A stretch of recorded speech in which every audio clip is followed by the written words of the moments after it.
For weeks, the intensive care team at St Thomas's Hospital in London has been working overtime, but never have they been under this kind of pressure. For the second consecutive night, the British Prime Minister is in their hands. Morning, sir. Very good hands. And I'm confident he'll pull through. Because if there's one thing I know about this Prime Minister, he's a fighter. And he'll be back at the helm, leading us through this crisis in short order. So far, all the signs are pointing in the right direction. Well-wishers have poured in. And hoping that he gets well soon and gets back to number 10, where I know he wants to be and where we all want him to be. From both sides of the political spectrum. Well, I know I speak on behalf of the whole country when I say our thoughts are with the Prime Minister, his fiancée and his family. It was the deadliest day yet for Britain. 786 dead. Evidence, if any more was needed, that Britain needs a leader right now. Do you know who's in charge? Well, the government business, I'm sure, will proceed properly. I was in touch with the Foreign Secretary last night.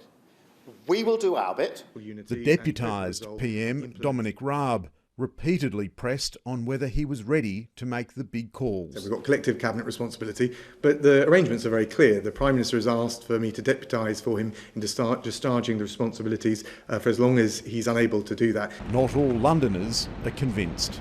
Raab taking over, I suppose it's like anyone sort of coming into a position that you never expect to take. You're going to be a little bit shell-shocked for first 24 to 48 hours. So I think he seems shell-shocked at his press briefing. It is quite worrying for the country, for people in general, because what's going to happen? Because he's the leader, right, of the country. So I think, it is quite worrying. A glimmer of hope, however, with the rate of infections and hospital admissions starting to slow. There is not that big upswing of growth that we talked about at the beginning. There is a fairly steady increase in numbers. It's possible that we're beginning to see the beginning of change in terms of the curve flattening a little bit. We won't know that for sure for a week or so. But what we're not seeing is an acceleration. There are more than 60 million people in the UK hoping the trend continues.